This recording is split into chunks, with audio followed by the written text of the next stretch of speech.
I'm down in RI hanging out with DJ TJ. How you doing, man? I'm doing very well. Nice, man. Thanks for coming on to the Terps of the Beast Coast. So, you know, a lot of people might know you just by your name, DJ. But if you don't mind, let's jump into it so people can understand, you know, what you have done in the past in the cannabis industry and what you're currently doing right now.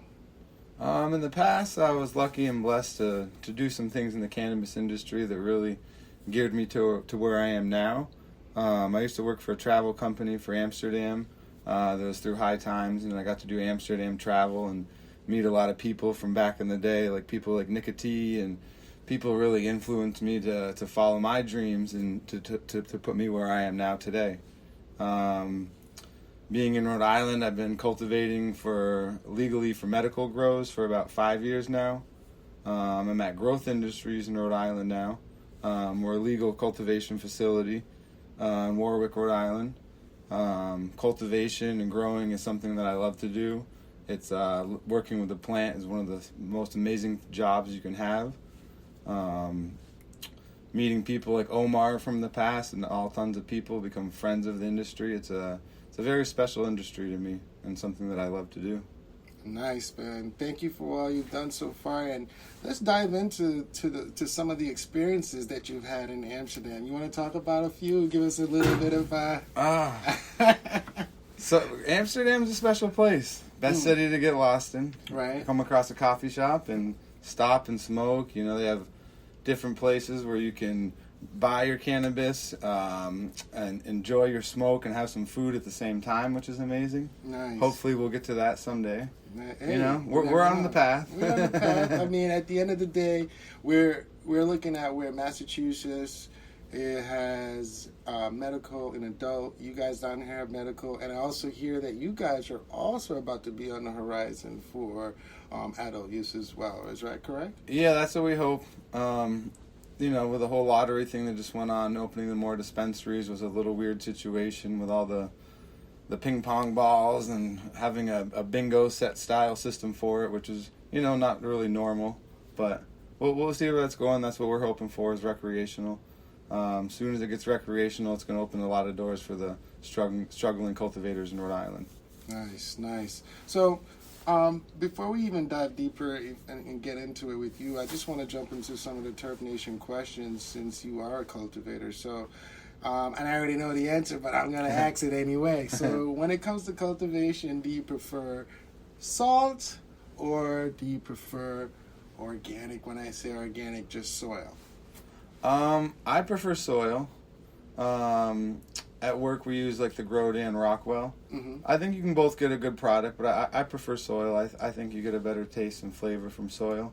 Cool. Personally. Cool. All right. And then the other question that we normally like to ask everyone is, if you have your top 3 flavors when it comes to flowers, right? Like, I know there's a lot of things going on right now, but let's talk about possibly right now or even in the past. If you want to bring up something from the past, like what would be your top 3 flowers that you enjoy? First two that always pop in my head: Sour Diesel or Gorilla Glue. Nice, East Coaster for real. All right, and any good real Sour Diesel like that. That's like, I don't know. I'd say it'd have to be number 1 probably. Nice. Gorilla Glue's up there. A third? That's a good tough question. There's a lot of good ones, and that's a kind of a good thing today, I'd say. What about the Spotty Grape, bro? Oh yeah, that's a good one. That's a good throwback. You know, that was a good genetics company, Soulfire. Yeah, for sure. You know what? I do miss some of the Mass Genetics weed though. He had some really good flavors. Nice. I bumped into him. What did they have? Like what was it? Sophisticated Lady was actually one of my favorites. I remember that. Yeah, that was a nice one. That was the one that I think that you had introduced me through that was the Sophisticated Lady. The Gage Green Group, I think they used to pheno hunt for. That was a good one. Yeah, very tasty. Nice. So, the other last question before we move back into learn a little bit more about you is, when it comes to concentrate, solvent or solventless? Meaning solventless all day long. That's an easy one. Yeah. So let's jump into, as far as if somebody is trying to get into the industry and trying to get into something what you're doing right now, which is on the cultivation team, what are 5 tips you can offer somebody to align themselves to get in there? One thing I think that made me successful is that I set out a goal and I went after it, did everything that it took for me to achieve it. It starts back to Amsterdam, and even before that, I saw what people were doing, and not even about the money. They were doing what they loved, and they were able to expand and become just live a life off of what they love to do. Nice. And to live a life off love what you do. It's like when we interview people, we say, tell us about your cannabis experience. If you're going for a job, don't be afraid of what your cannabis experience is. That's a very good skill to have. You know what I mean? And if we want to hire someone, we want someone that has experience, mainly love for the plant. If you have love for the plant and love working with it, that's the biggest, attribute to have. I think just don't be shy and go chase it. You got to go after it. If you really want it, you're going to get it. Nice. And there's a lot of opportunities, I'd say, today too, which wasn't before. Right. You know what I mean? I love waking up every day and be like, oh, I get to go work with all these plants today, and nice. From start to finish, and it's a love thing. And I say this: anyone that says growing weed's easy, it's like, let me see your weed. Mm-hmm. All right. So far you're saying passion, love what you do, make sure that have some kind of experience in the cannabis industry or some kind of experience with the plant. 3 more tips. What else can you tell them? Yeah, get out there and learn to work with the plant even before you try to get a job. You know what I mean? I think that's a good thing. Mm-hmm. Get out there, get your feet wet. Go learn anything from just like any job. If your friend's a cook, go out and ask him how he cooks a dish. You know what I mean? You got to spend time and hours to learn something. It's just like anything. You're not going to learn it your first time. It's not easy, but you got to. You know what I mean? I don't know about you, but I had ups and downs, and to get where I am today, consistency. You know what I mean? It's a very what do I say, fun and hateful of love for the plant. Because something can always go wrong. So sticking to a routine that's going to get you there consistently every day, even though you feel as though like, oh, this sucks, I'm doing this every day and it's not going anywhere. But being consistent is going to get you to that ultimate goal, is right? Yeah, even starting as a trimmer is not a bad. I mean, even if you don't have experience, don't be shy of the industry. Is also, I would say. So try different avenues as far as not if it's not your main goal, but at least learning different avenues around the plant or the industry that you're trying to get into, or a said type of environment is also going to be beneficial. And one more for them. Yeah, I would say actually growing doesn't have to be your way into the industry also, I would say. Like I say, trimming could be your way into the industry, and then if you come into an entry-level job, now that could be your way in. Maybe now that you start working that, you become a processing manager or a trim manager. There's other ways to build you up in the industry without the growing side of it. Gotcha. Is another avenue for people that don't know anything about the industry, I'd say. Right. All right, so we're going to flip it up a little bit because 2020 was a crazy year, and I always ask my guests, for 2020, was it something that slowed you down or made you go harder? What did you do? Well, luckily, working in the cannabis business, we didn't have to slow down at all. So that was a good thing. If anything, we just pushed harder, and luckily to be blessed in this industry. Nice. Our company, and I think a lot of companies, everyone, I think overall in the cannabis industry was pretty lucky for 2020. Nice. Compared to a lot of our other friends and people in other businesses and stuff like that weren't able to keep pushing through during that time. Gotcha. So another thing that I want to jump into also was, as far as you yourself personally, right?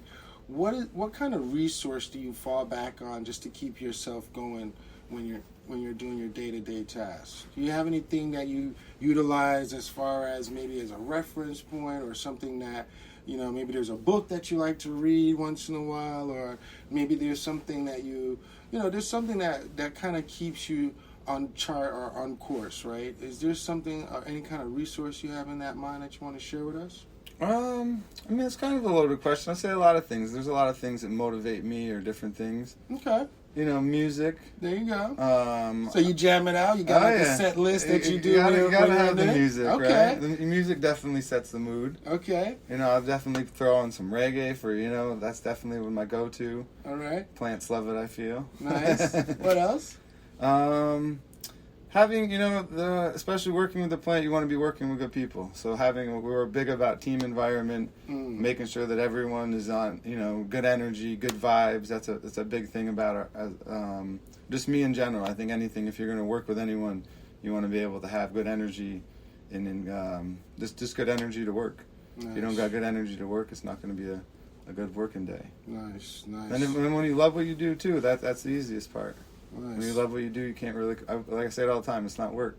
Okay. So I'm going to jump into a little bit about what you and your company are doing. And, as far as I go, how do you guys decide on planning giving back to the community, right?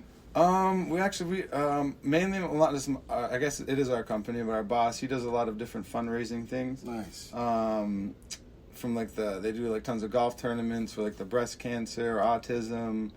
But they're also connected in Miami and California, so we have a bunch of other companies under a huge umbrella that also do a lot of things for the community in their different states. There you go. I like that. No, but we really believe in that too. A side note, I think there's so many more things, if the state allowed it, that cultivators could do for people, especially patients. Mm-hmm. You know what I mean? Like all the clones we throw out and stuff. You know what I mean? Those could be like donated to people. Different things like that. There's a lot of things I think that can be done more.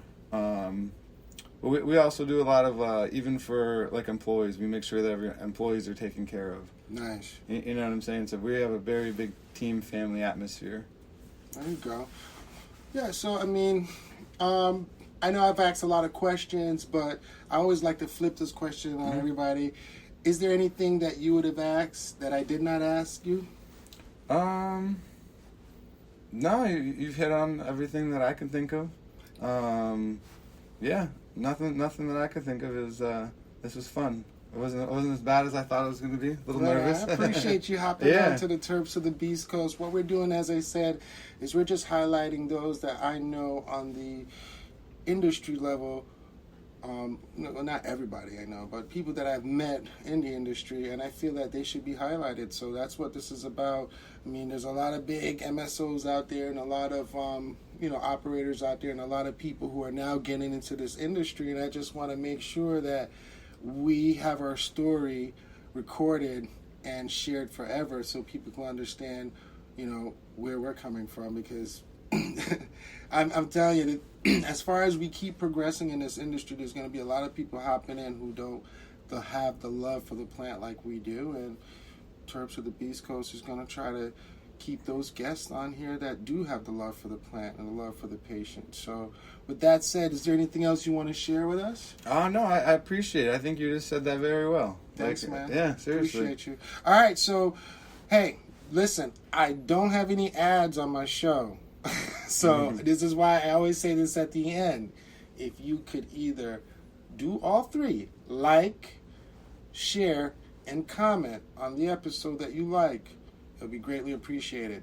If not, I'll catch you on the next episode of the Terps of the Beast Coast.